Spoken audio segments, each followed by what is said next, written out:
Bonsoir à tous. J'espère que vous allez bien et que tout va bien au pays.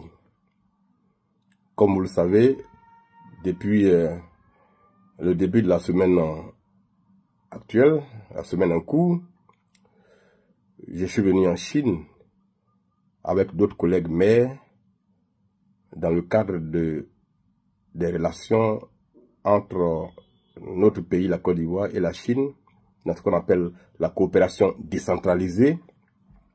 Nous sommes venus avec une équipe de la Direction générale de la décentralisation et du développement local pour un séjour d'immersion qui nous a été offert, à l'État de Côte d'Ivoire par la République de Chine, afin d'apprendre, afin de découvrir, afin d'étudier les mécanismes que la Chine a déployés pour être aujourd'hui le géant économique qu'on lui reconnaît, pour être aussi un géant en matière de commerce international, pour être un géant en matière d'informatique, pour être un géant en matière aussi de décentralisation. Et donc, nous sommes là pour quelques temps encore, et une fois arrivés au pays, nous allons essayer d'implémenter les bonnes pratiques que nous avons vues ici dans nos collectivités, afin également de booster notre gouvernance locale. Sur la base des rapports aussi qui seront faits à l'État à travers le ministère de l'Intérieur, comment voir pour booster encore plus notre politique de décentralisation. Donc nous sommes là pour quelques jours encore. C'est vrai que nous sommes très loin du pays, il y a un décalage horaire de 8 heures, là je pense qu'il est 22 heures passé ici, au pays doit être, je pense, 14 heures. Et donc, malgré ce décalage horaire, je suis les oreilles tendues vers le pays, les yeux aussi sur les réseaux sociaux quand je peux, pour voir comment les choses se passent au pays.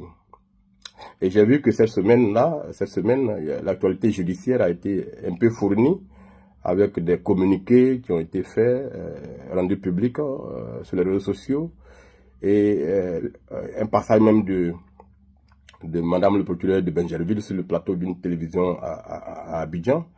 J'ai regardé tout ça et j'ai vu que les communiqués étaient liés à Saleh Timoko pour les procédures que j'avais engagées, voilà, quelques semaines, voilà, quelques mois.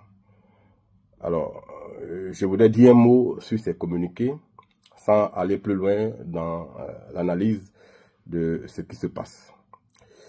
Sur le communiqué du parquet de Benjerville au sujet de la plainte que j'avais portée contre le sieur Komé Bakary, la procureure a écrit que cette plainte avait été classée sans suite, motif pris de ce que elle était surabondante, parce que elle portait sur des mêmes faits qui auraient déjà été portés devant le parquet de Benjerville, qui auraient déjà fait l'objet de l'ouverture d'une information judiciaire, et par conséquent, ma plainte arrivait entre guillemets en retard.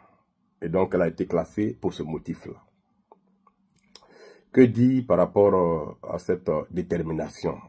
Eh bien, que j'en prends acte. Même si, par ailleurs, j'aurais pu dire des choses. Ce que je peux dire, c'est que j'ai porté plainte contre M. Komé Bakary avec deux qualités. Donc, une plainte et une dénonciation. Plainte en tant que député, donc défenseur des valeurs de la République, défenseur des valeurs du peuple de Côte d'Ivoire. Et dans les valeurs de la République, c'est ce qu'on appelle les sceaux de la République, les cachets de la République, les signatures des autorités officielles. Ce sont des valeurs de la République.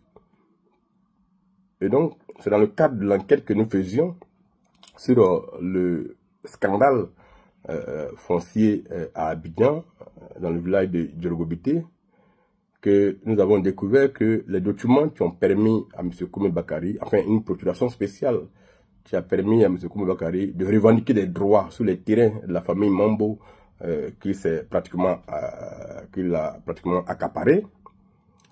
Cette procuration-là disait que la famille lui a confié la gestion de tous les biens immobiliers. Or, la famille contestait ce document-là. qu'elle avait découvert seulement au cours de la procédure devant le parquet, pardon, devant le commissariat du 40e arrondissement. Et donc, nous qui travaillons sur le dossier, il fallait que nous vérifions si le document était authentique. Or, le seul moyen de vérifier cela, c'est soit de faire une expertise graphologique, soit d'aller faire un compulsoire au lieu où le document est censé avoir été établi. Donc, j'ai commis un avocat que j'ai mis à la disposition de la famille Mambo, et c'est cet avocat-là qui a fait la requête auprès du président, la présidente du tribunal du Plateau, au fin d'obtenir une ordonnance de compulsoire pour aller interroger les registres de procuration du tribunal de Plateau. Ce qui a été fait, vérification faite, la procuration en question n'a jamais existé. Donc, sur la base du résultat de cette de ce compulsoire, la famille Mambo est allée porter plainte contre Kobe Bakari pour appropriation de leurs biens sur la base d'un faux document. Voilà ce que la plainte qu'elle a portée. Et moi, en tant que député, je suis allé saisir le procureur parce que Kobe Bakari a utilisé la signature des magistrats, et a utilisé les sceaux de la République à des fins délictuelles. Voilà la plainte que j'ai portée. Donc, d'un point de vue technique, elle est un peu différente de la plainte de la famille Mambo. Première chose. Deuxième chose, au cours des recherches que nous avons faites, notamment sur l'affaire de Mme Touré Hélène, dont la maison a été rasée en début 2017 par Kobe Bakari, nous avons découvert que les documents que ce dernier a utilisés pour faire cette opération étaient des documents frappés de faux. Et le faux a été établi par une enquête de la gendarmerie. Au-delà de cela, nous avons découvert que la décision de justice que M. Kobe Bakari a utilisée pour aller casser la maison, dans cette décision-là, il s'est présenté comme quelqu'un de nationalité malienne né au Mali. C'est ce qui est écrit sur la décision. Il y a une autre décision même qui a été rendue en 2019, dans laquelle également M. Kobe Bakari s'est présenté comme étant malien né au Mali. Ça est dans les décisions officielles de la justice ivoirienne que M. Kobe Bakari a utilisé pour aller exécuter contre des Ivoiriens. Dans le même temps, nous avons découvert que devant le ministère de la Construction, les documents qu'il a obtenus, les ACD qu'il a obtenus, il les a obtenus en tant qu'Ivoirien, né à Abidjan. Alors nous nous sommes demandé, est-ce que c'est la même personne? Quelqu'un qui est né au Mali, qui agit devant les tribunaux comme malien, dans le même temps, il obtient des documents devant le ministère de la Construction en tant qu'Ivoirien né en Côte d'Ivoire. Pour nous, d'un point de vue légal, ça pose un problème. Donc, est-ce que c'est la même personne? C'est pour cela que j'ai dénoncé ce fait-là au procureur de la République afin que lui-même fasse les enquêtes et découvre la vérité. Voilà pourquoi j'ai saisi le parquet. Aujourd'hui, le parquet de Benjerville dit que c'est la même affaire que l'affaire Mambo. Et par conséquent, la plainte a été classée sans suite. J'en prends acte. Et comme elle est passée sur le plateau d'une télévision pour dire que l'affaire est en cours, il y a des procédures, il y a beaucoup de plaignants, une quinzaine de plaignants a-t-elle dit, et donc l'affaire est en cours, que rien n'a été abandonné, eh bien j'en prends acte, on espère que tout ça va aboutir, et que la vérité sera sûre, et que les victimes qui ont perdu leur terrain pourront récupérer leur terrain, parce que la justice aura fait son travail. Voilà pour ce qui concerne le communiqué du parquet de Benjerville. J'ai vu également qu'il y a eu un communiqué du procureur de Tiasalé, le mercredi ou mardi aussi, sur les réseaux sociaux. Avec le décalage horaire, je ne vois les choses que peut-être le lendemain. Et donc, j'ai vu aussi ce communiqué que j'ai lu attentivement. Et ce communiqué concerne l'affaire qui oppose le ministère public à 3 personnes sur saisine du maire de Tiasalé. C'est pas Assalé Timoko en tant qu'individu qui a fait cette procédure, c'est le maire de Tiasalé qui a saisi le parquet au fin d'une enquête concernant des individus soupçonnés d'avoir obtenu des documents non légaux, ou bien par des procédures non légales pour se faire inscrire sur la liste électorale. Alors, j'ai lu le communiqué. Le procureur nous informe que dans la partie civile de cette affaire, la juridiction civile a rendu sa décision en déclarant que celle qui faisait l'objet du débat, la maman des enfants, qui serait née en Ndouci, est effectivement née en Ndouci et qu'elle est ivoirienne, et par conséquent, les enfants tiennent leur nationalité d'attribution de leur mère. Voilà ce que dit le communiqué du procureur. Et ce communiqué précise que, pour ce qui concerne les lieux et dates de naissance de la mère, ce serait une erreur et que la mère serait vraiment née à Ndoussi et non pas en Guinée, comme cela est mentionné dans les documents officiels gardés au parquet de Tessalé et avec copie à la mairie de Tessalé. Voilà ce que dit le communiqué. Je n'ai pas vu la décision. J'ai demandé à l'avocat qui suit l'affaire de faire diligence pour avoir l'expédition afin que nous comprenions les motifs, le raisonnement qui a été fait pour aboutir au fait que ce serait une erreur sur les dates et lieux de naissance de la maman. Mais comme ce communiqué a été rendu public et qu'il a fait l'objet de beaucoup de commentaires, beaucoup d'articles de la part de certains confrères journalistes qui l'ont utilisé comme prétexte pour m'insulter, pour écrire beaucoup de choses qui sont inacceptables, je vais faire juste un commentaire, juste quelques précisions sur notamment le côté erreur qui aurait été commise, sans rentrer outre mesure dans d'autres détails. Alors, s'il y a eu erreur sur les dates et lieux de naissance de la mère, qui a commis l'erreur? Est-ce le père qui a déclaré les enfants? Ou est-ce la mère qui elle-même aurait commis cette erreur-là? Ou alors, serait-ce les officiers d'état civil qui ont reçu le père venu faire les déclarations des 3 enfants, non pas la même année, mais à des années d'intervalle sur une période de presque 10 ans. Donc s'il y a eu erreur, c'est que tout le monde a été induit en erreur par ces déclarations-là. Parce que il faut que la vérité soit sûre dans cet aspect des choses.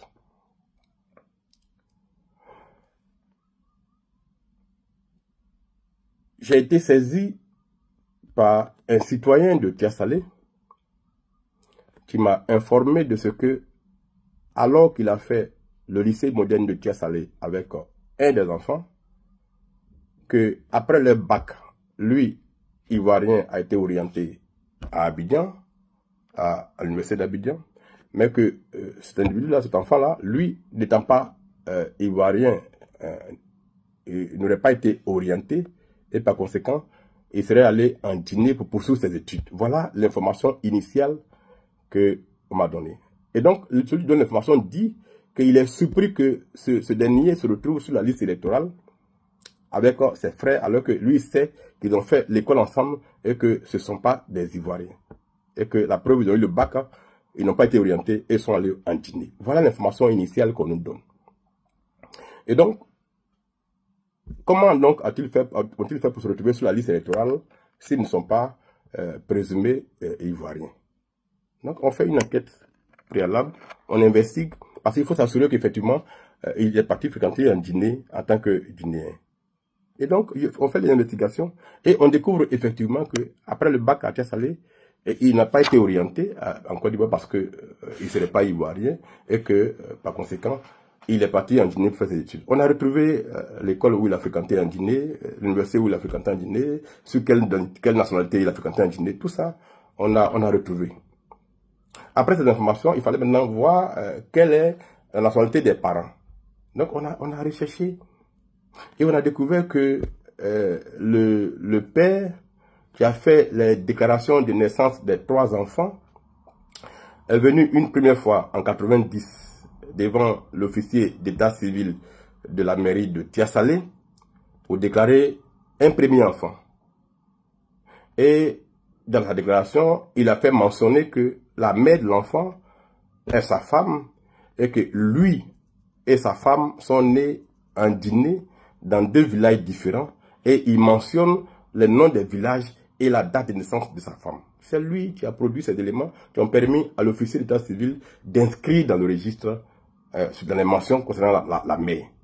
Et il est bien écrit dans le registre, ces informations sont exactes et nous avons signé avec le déclarant. C'est écrit, le père a signé. Ça c'est en 90. 4 ans plus tard, en 94 ou 95, le même père vient déclarer un 2e enfant.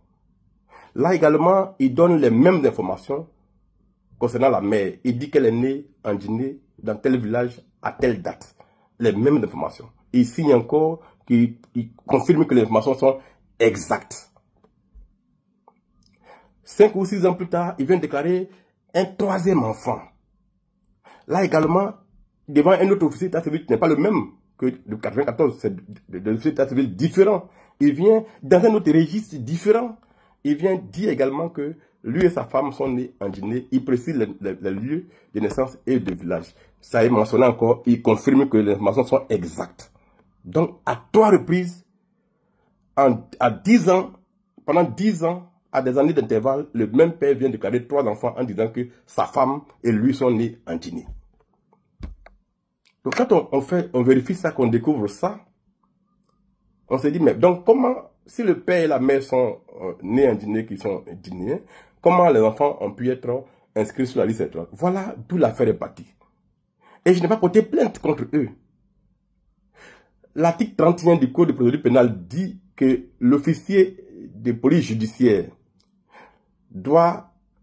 est tenu d'informer sans délai le procureur de la République de toute infraction, crime, délit ou contravention dont il aurait connaissance. Il doit faire procès verbal, donc faire un document, et joindre tous les éléments qui confirment l'infraction. Mais donc ces informations qu'on a réunies avec le document qui concerne là où les enfants ont fréquenté en Guinée, qu'on a mis ensemble, que je suis allé remettre au procureur de la République. C'est peut-être pas une plainte au départ, c'est une dénonciation, afin que le procureur lui-même fasse les enquêtes. Voilà comment il est parti. C'est plus tard que, étant allé jusqu'au ministère de la Justice, et qu'il n'y a pas eu aucun début de commencement d'enquête, qu'on a préféré faire une citation directe afin que le procureur se saisisse de l'affaire et que ça passe en jugement. Voilà comment c'est parti.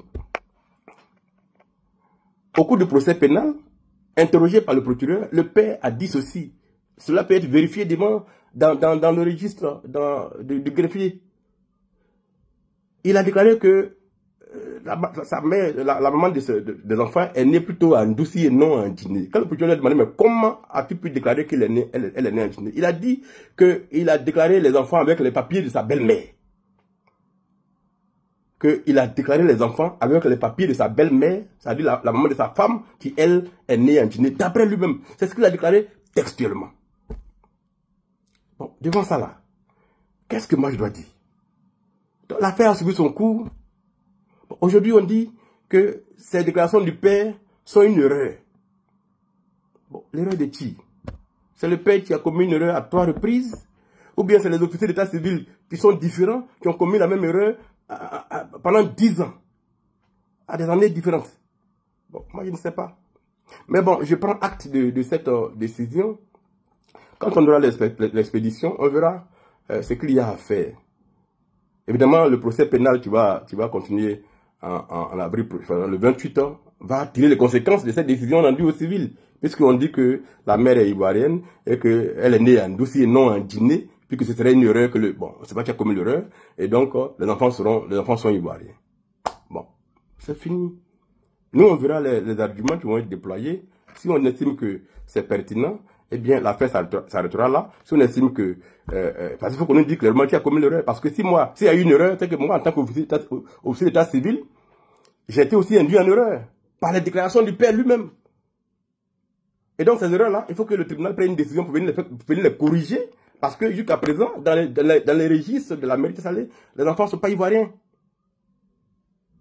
Donc, il faut qu'ils soient corrigés. Mais si donc il y a eu erreur, quelle est la faute que moi j'aurais commise? Ben, j'ai fait mon travail d'officier d'état civil et d'officier de police judiciaire. Et donc, on verra bien quel est l'épilogue, quel sera l'épilogue de cette affaire. C'est tout. Donc, moi, je ne me prononcerai plus sur ce dossier, sauf développement contraire ultérieur. Je laisse la main aux avocats de faire ce qu'ils ont à faire.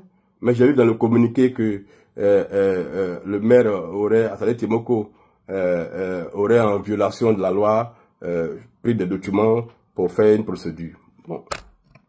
Ça aussi, c'est dans notre débat. S'il y a débat dessus, on s'expliquera dessus. Et les avocats et tous ceux qui veulent comprendre cette affaire, ils comprendront.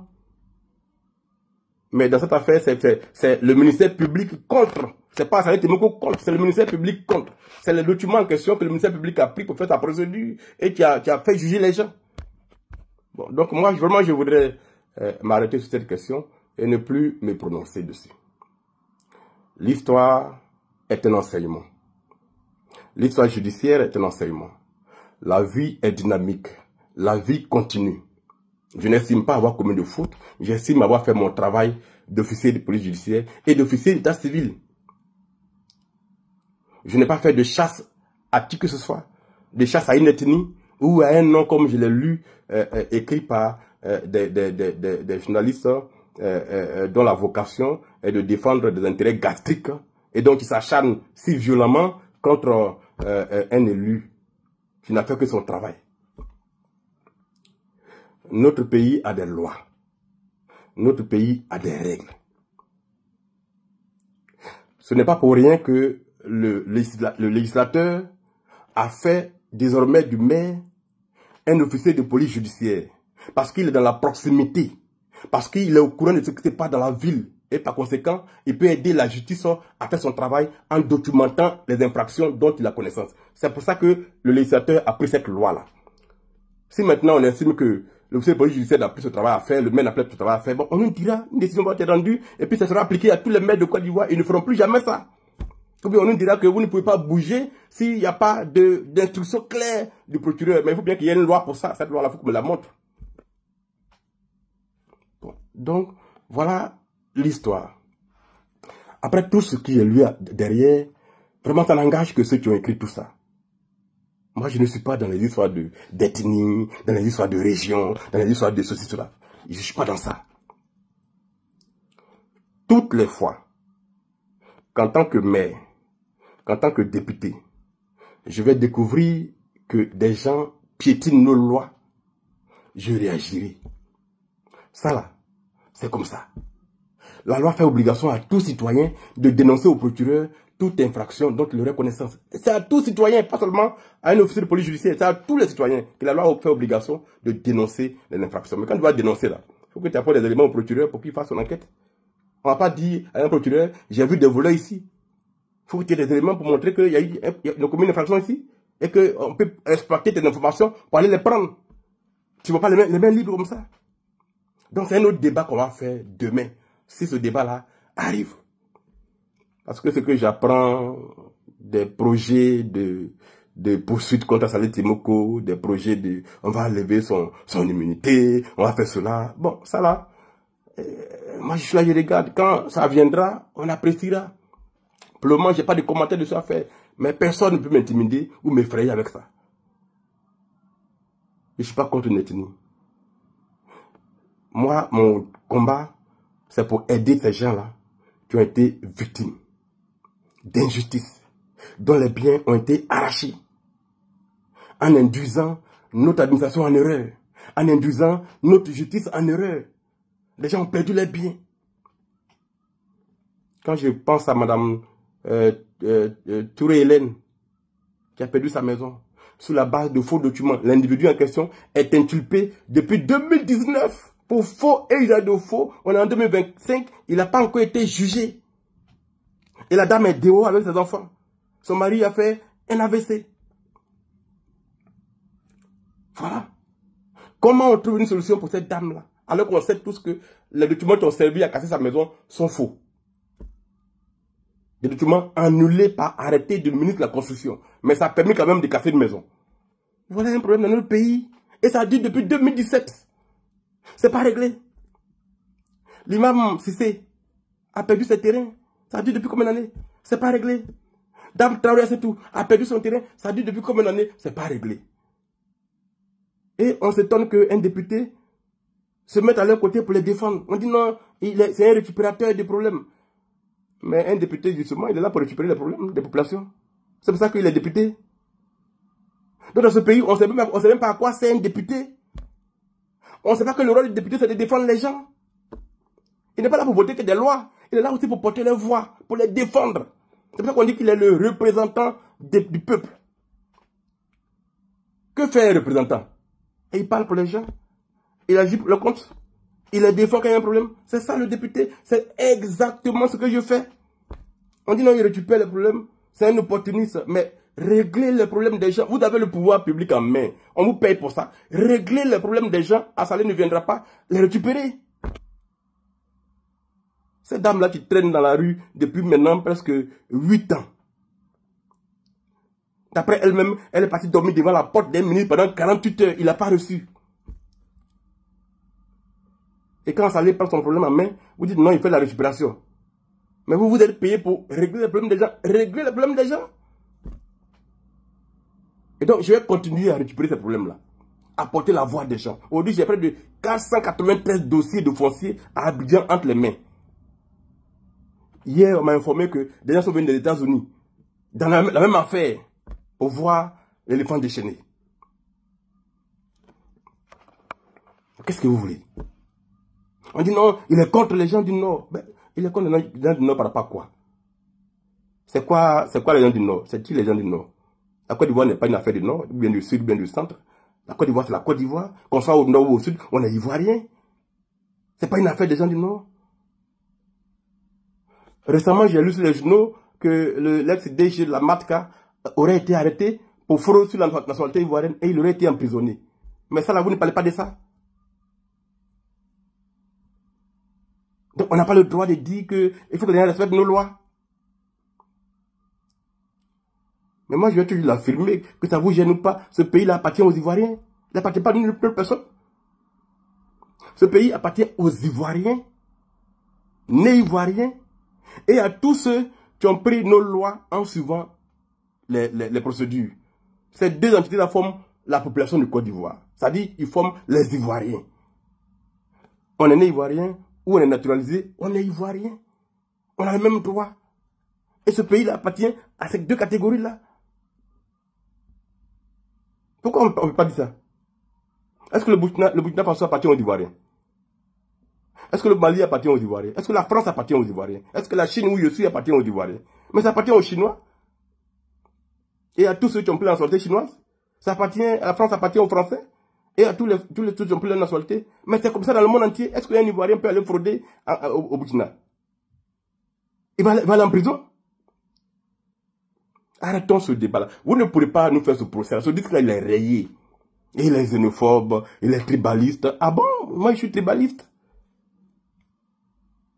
Je vous dis, heureusement que sur les publications, je vois des Ivoiriens de tous les bords venir dénoncer ces gens-là qui s'inscrivent dans ça. Ce disque-là, il est rayé, il ne peut plus prospérer. Vous l'avez utilisé pour tromper les Ivoiriens. Et aujourd'hui, nous sommes tous les yeux ouverts. Vous ne pourrez plus nous prendre sur ce débat-là. Quand on est un enfant du Nord, on est Ivoirien. Pourquoi est-ce qu'on va se sentir exclu? Quand on est un enfant du Sud, on est Ivoirien. Ce n'est pas une affaire de Nord ou bien de Sud, c'est une affaire d'Ivoirien. Et moi, je défends tous les Ivoiriens. Tout ce que je suis en train de défendre dans cette affaire de foncier, j'ai dépensé 6 millions. Mademoiselle Adja, qui a un bas de choses à Bonomen, qui a perdu son terrain là. Mais j'ai combien d'avocats pour elle? Moi, je la connais où? Mais j'ai appris son histoire, j'ai enquêté son histoire. J'ai commis un avocat pour elle. L'avocat est aujourd'hui devant le Conseil d'État en train de faire une procédure pour qu'on ait une ordonnance pour aller faire une expertise graphologique d'un document qui a permis de prendre le terrain de la dame, la jeune fille. C'est une orpheline. Est-ce qu'elle est de Koyekoro? Elle n'est pas de Koyekoro, moi je ne la connais pas. Mais je dois la défendre et l'avocat me prend 500 000 francs que je paie de ma poche. La famille Mambo là. C'est depuis 2016 qu'ils ont perdu le terrain. Ils n'ont jamais su comment les terrains ont été pris. C'est moi qui leur ai mis un avocat à disposition des commissaires de justice que j'ai payé 500 000 francs pour aller faire la procédure devant le tribunal d'Abidjan pour avoir la preuve que le document est faux. C'est moi qui ai fait ça. Est-ce que j'ai demandé, est-ce que la famille Mambo elle est de Tchassalé? Mais c'est au quotidien que je dépense de l'argent pour aider ces Ivoiriens-là qui ont tout perdu dans des procédures judiciaires qui traînent depuis des années. Et vous ne voulez pas qu'on les défende? Parce que vous avez un pouvoir en main, vous êtes militant d'un parti politique qui a le pouvoir en main, vous mangez, vous dormez tranquille, vous n'avez pas de problème. Donc tous ceux qui se battent pour ceux qui souffrent deviennent vos ennemis. Mais arrêtez ça. Donc voilà, chers Ivoiriens, cette petite vidéo que je voulais faire pour faire ces clarifications. Moi, je ne suis pas contre qui que ce soit. Je ne suis pas au-dessus des lois. Je suis un citoyen ivoirien comme tout le monde. Certes député, mais je ne suis pas au-dessus des lois. Mais je n'accepterai pas qu'on manipule la loi pour tenter de me nuire. J'ai décidé de me battre pour les Ivoiriens. J'aurais pu me contenter de mon indemnité de député, de 3 millions et quelques là. Vivre avec ma famille tranquille, me taire comme tout le monde. Et puis laisser les gens souffrir. Les souffrants ne me diront rien. C'est ce que tout le monde fait, non? Chacun mange, comme on dit, anti-guillemets, son argent, et puis se tait. Si les gens pleurent en bas, il est sous l'immeuble, ça ne lui dit rien. On peut faire ça tous. Mais si on fait ça là, à quoi on sert? À quoi on sert au pays si on fait ça? Ceux qui ont voté pour moi là, ils n'ont même pas 1000 francs par jour pour manger. Si je ne suis pas capable de porter leur voix, ils servent à quoi? Et quand on fait ça, on dit non, parce qu'on soupçonne à Saleh Timoko de vouloir devenir président. Et donc déjà, on a déclenché toutes les mafias là, pour le poursuivre sur les réseaux sociaux, pour écrire sur les journaux, le traquer, écrire des choses totalement fausses. Récemment, c'est la une des journaux. Il est comme Bakary Saleh, il a fait ceci. Tout ça est totalement faux.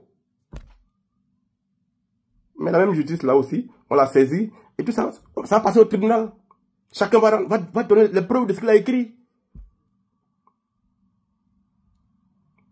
Il faut qu'on arrête ça. Pensons aux Ivoiriens.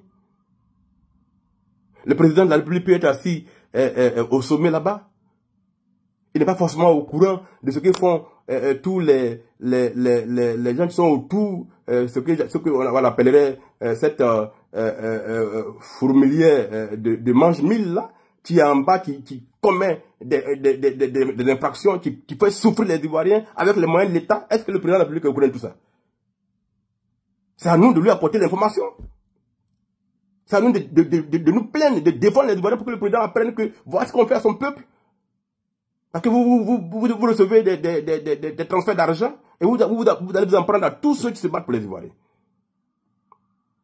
Nous, on va se battre pour les Ivoiriens. Quoi que vous en pensiez, on va se battre.